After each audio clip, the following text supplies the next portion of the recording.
수술하는 외과에서도 성질 버리기 딱 좋은 수술입니다. 실제로는 채소 절개수술법이라는 게 있는데 수술하고 상처가 1년째 지난 다음에는 거의 보이질 않아요. 이런 도구를 집어넣어서 저 위에 가서 이렇게 조작을 하는 거예요. 그러니까 미용을 위한 수술이죠. 네, 여러분 안녕하세요. 갑상선 브로스 빅브라더 장하수 교수님, 영브라더 장호진 교수님과 함께합니다. 네, 안녕하세요. 네. 지난 시간에 예고해드린 대로 오늘은 다양한 수술 방법과 그 장단점에 대해서 배워볼 건데요. 누가 먼저 설명해 주실 건가요? 자, 오늘은 외과 의사들이 고민해온 결과를 이야기하게 될 겁니다. 피할 수 없는 수술이라면 부작용은 어떻게 줄이고 상처는 어떻게 최소화하고 또 예후는 어떤 방법이 가장 좋게 만들 수 있느냐 하는 그런 고민이겠죠. 근데 전 처음에 다양한 수술 방법이 있다라고 들었을 때 딱 정해져 있지 않다는 건가? 정형화되어 있지 않다는 건가? 라는 생각이 들었어요. 물론 그렇게 생각할 수 있죠. 근데 수술이 가지는 목표란 건 굉장히 동일한 목표예요. 이 병을 낫게 하겠다라는 목표를 갖고 있어서요. 여러 가지 이제 거기에 도달하는 길을 다양하게 선택할 수 있다. 이런 것이라고 생각하시면 좋겠어요. 그럼 갑상선을 전공하시는 의사분들은 보통 몇 가지의 수술 방법을 구사하실 수 있는 건가요? 사실 모든 수술을 다 할 수는 없는 거잖아요. 저 같은 경우는 박종수 선생과 장학생한테 처음 이제 배웠던 수술법은 정통절개법, 그 다음에 채소침습법, 이렇게 상처를 잡게 하는 겨드랑이 접근, 내시경 및 로봇, 구강 접근 이렇게 정도 되는데 최근에는 이 모든 걸 갖다 쭉 해보니 제가 이제 주특기라는 게 생겼어요. 채소침습법으로 그거 하나만으로 이렇게 계속해서 하고 있습니다. 할 줄 아는 거하고 잘하는 거하고는 큰 차이가 있겠죠. 그러면 장하수 교수님은 어떤 수술 하시나요? 예, 저는 딱 하나만 해요. 딱 하나요? 네, 딱 한 가지 그냥 복잡한 수술을 하는 거지 저는 다양한 수술을 하는 사람은 아닙니다. 네. 이렇게 말씀하시지만 실제로는 이제 뭐 개흉술, 가슴을 여는 수술이라든지 박정수 선생과 함께 채소 침습 수술이라든지 이런 걸 개발을 다 하셨었고 시도도 여러 번 해봤지만 이제는 이제 자기 주특기로 가는 거죠, 그냥.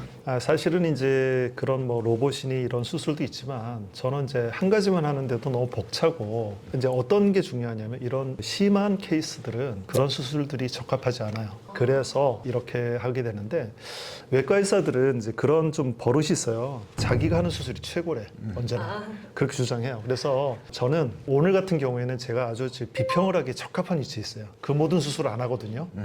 그래서 객관적인 방법으로 제가 평가해 드릴 수 있을 것 같습니다. 의사분들이 자기 수술이 최고다라는 자부심 있는 거 전 좋다고 생각합니다. 자기가 하는 일에 있어서 자부심을 갖고 내가 잘하는 걸 더 잘하게 하는 느낌이니까 좋다고 생각하고, 그리고 오늘 냉철한 비평을 하실 수 있다고 하셨으니까 더 냉정한 그런 평가 부탁드립니다. 기대하셔도 좋습니다. 좀 무서운데?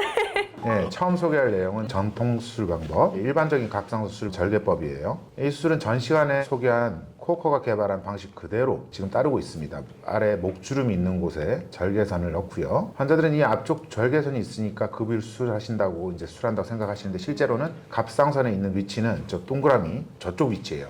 피부를 들어 올려서 플랩을 뜬다라고 하는데 그것까지 도달을 해서 수술을 하게 됩니다. 아무래도 그 코커가 되게 섬세한 의사라고 했었잖아요. 그분이 개발하신 거여서 그런지 되게 작은 절개선을 넣는 게 특징인 것 같은데 이 수술 방법의 장단점은 어떻게 되나요? 단점이 딱 하나가 있어요. 목에 딱 보이는 곳에 흉터가 남게 돼요. 그것 말고는 갑상선으로 접근하는 거리도 짧고 임파선들까지 확실하게 제거를 할 수 있는 가장 정확한 방법입니다. 그래서 모든 게 다 뛰어난데 지금 말한 미용 효과가 좀 떨어지는 그런 문제가 좀 있죠. 그리고 이제 제가 이제 수술한 거를 좀 준비를 했는데 그림들을, 이거는 이제 암 환자였는데요.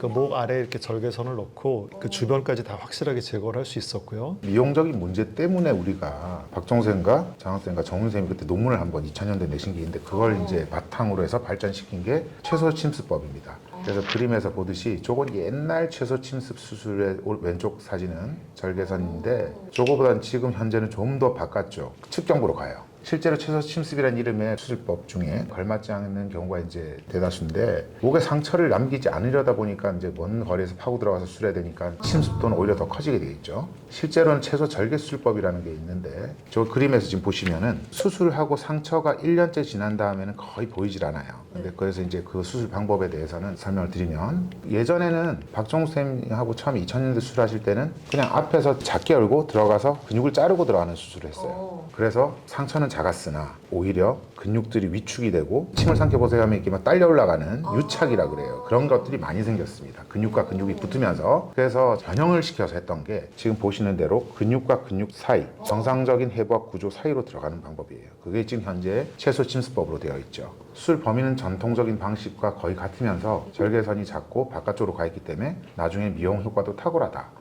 이렇게 설명을 드릴 수 있습니다. 그럼 정통적인 방법은 어느 정도 절개를 한 하나요? 5, 6cm 정도였죠. 그럼 정면으로. 되게 차이가 큰데요? 이거는 한 2cm에서 3cm라고 네. 하니까 되게 좋은 방법인 것 같긴 한데 이렇게 좋은 방법을 개발을 하셨는데 왜 장하석 교수님은 한 가지 방법만 고수하시는 건가요?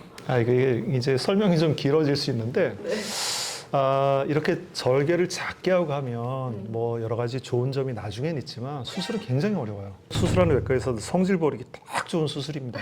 그런 이유도 좀 있지만 저는 제가 보는 환자들은 너무 심한 환자들이어서 이런 거에 적응증이 되질 않는 경우가 더 많죠. 그래서 안타깝지만 그런 수술을 못 하고 있는 겁니다. 네. 근데 아까 장호진 선생님은 이제 정통적인 방법과 거의 같은 수술 방법이라고 하시지 않으셨나요? 중요한 포인트 그거예요. 거의 같다고 했잖아요.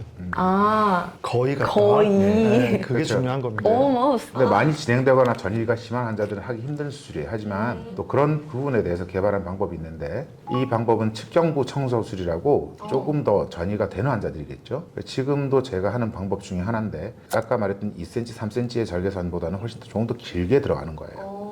그래서 이렇게 좀 전이가 된 방법도 현재는 가능합니다. 충분히 가능하고 만약에 뭐 이 종격동까지 퍼지고 그 다음에 혹 자체가 쇄골 아래쪽까지 들어가고 막 이런 수술에서 저 수술을 할 수는 없어요. 그리고 혈관을 자르고 막 이렇게 임파선 전이가 심하게 되는 그런 수술에서도 할 수는 없으나 임파선 전이가 어느 정도 측경부로 돼 있는 정도의 수술은 충분히 가능하다고 봐요. 장학 선생님은 그렇게 작게 열고 하는 수술을 싫어하거든요. 저는 요새도 그렇게 지금 작게 열고 하는 수술을 주로 이제 주특기로 하고 있으니까 제가 장단점은 더 잘 알 수 있을 겁니다. 이 작게 여는 수술 방법은 장호진 선생님이 개발하신 아니 거예요? 제가 개발한 건 아니고. 아니 맞아요. 이제 그걸 변형이라고 하기도 하고 새로운 아이디어로 저렇게 한 거죠. 그거는 굉장히 놀라운 업적이어서 이거는 뭐 논문으로 발표해도 충분히 좋은 소재라고 생각합니다. 저 수술도 역시 성질 버리기 딱 좋은 수술이에요.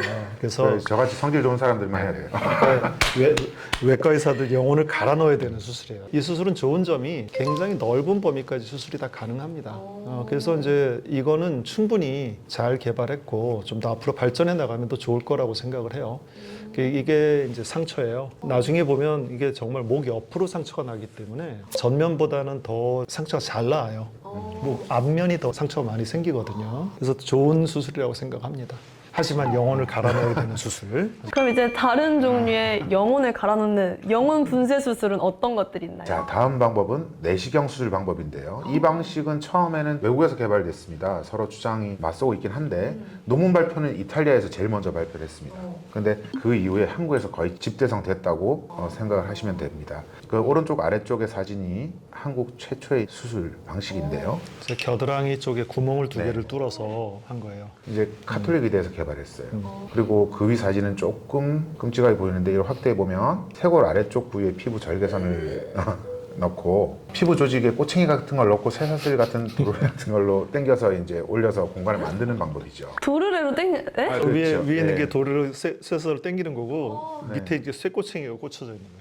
아 근데 분명히 아까 미용적인 효과가 있다고 하셨는데 미용이랑 되게 거리가 멀어졌는데요. 되게 무섭고 끔찍해요. 사실은 그래서 대출된 거예요, 저 수술은. 일본에서 이제 개발됐는데 이건 현재 쓰지는 않습니다. 왜냐하면 조금만 파인 옷을 입어도 쇄골 아래 절개선이 바로 있기 때문에 여기 흉터는 더 흉할 거 아니에요. 목걸이로도 안 가려질 거 아니에요. 그래서 미용 효과도 없고 시간도 오래 걸리고 역시 영혼도 분쇄해야 되고 이래서 없어진 거예요, 저 수술이. 이건 정말 장점 없이 단점이 많은 수술이네. 다음은 이제 우리나라에서 개발된 방식을 소개시켜드리면 구멍이 4개, 이게 선이 4개가 보이실 텐데 이 서울대에서 개발한 방식입니다. 바바라고 보시는 것처럼 양쪽 유륜하고 양쪽 겨드랑이 쪽에 작은 구멍을 뚫고 수술하는 겁니다.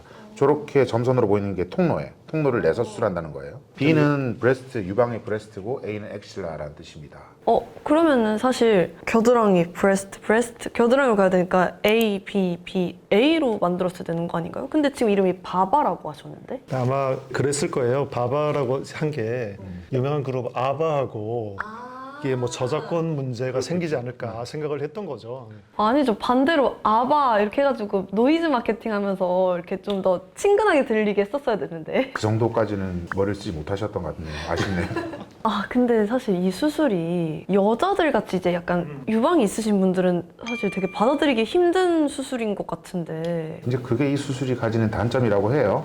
그래서 타 학교에서 개발된 수술이니까 제가 뭐 이렇게 말씀드리긴 힘들고. 그래서 이제 그쪽 분들하고 대화를 해보면 그냥 심리적인 거부감이 참 너무 심했고 나중에 이제 모유수유나 이런데 이런 것 때문에 걱정들이 많으셨다고 해요. 근데 사실은 저게 그 통로 나 있는 데다가 이런 도구를 집어넣어서 저 위에 가서 이렇게 조작을 하는 거예요. 손으로 이렇게 돌려가면서. 이제 그러면 저기에 이제 암이 있을 거 아니에요. 저 빛나는데. 근데 거기까지 들어갔어요. 이런 걸 가지고 해야 되니까 정말 사람도 힘들고 이 통로 뚫는데 이런 자리가 유착이 와요, 나중에. 그래서 여기를 다 불편해 하는 거죠. 그러면 이 수술의 장점은 뭔가요? 목에 상처가 없어요. 그리고 구멍을 뚫었기 때문에 저 상처가 눈에 잘 안 보이는 경우가 많아요. 그게 최대 장점이에요. 그래서 저 수술이 미용을 위한 수술이죠. 예, 그렇게 하는 겁니다. 그럼 미용 외에는 뭔가 큰 장점은 없는? 객관적으로 보기에 없습니다. 객관적으로 보기에. 아니죠. 주관적으로 보기에라 말씀하셔야죠. 나는 저런 수술 안 하기 때문에 객관적으로 보기에. 하지만 분명 장점이 있는 수술일 겁니다. 네네. 그래서 지금 사용되고 있으니까. 이 수술 방법이 다양화된 거는 사실은 미용적인 거죠. 근데 사실 갑상선은 이제 여성분들에게서 많이 나타나기 때문에 미용적인 부분도 솔직히 무시할 수 없는 부분이거든요. 그렇다고 생각합니다, 저는. 네, 뭔가 여자들은 솔직히 흉 이런 데 하나만 생겨도 되게 신경이 그쵸. 쓰이는데 그럼요. 다 보이는 목에 딱 안 생기고 어쨌든 저희가 숨길 수 있는 맞아요. 곳에 있고 되게 작은 거라는 거는 저 장점이라고 생각합니다. 그 장점이라니까. 미용적인 효과가 좋다니까. 이제 그만하시고 다음 방식은 자 이제 세브란스 계열에서 개발한 여기서는 신랄하게 까셔도 됩니다. 자기 학교고 자기 병원이니까 괜찮습니다. 버튼만 누르면 로봇이 가서 수술해 준다면 입술 안쪽 잇몸, 이빨 사이의 공간으로 기구를 넣고 조작을 하는 겁니다. 제가 이제 생각할 때 겨드랑이 접근 방법, 유륜 접근 방법, 뭐 이런 여러 가지 접근 방법들을 다 놓고 보면 제일 나은 수술이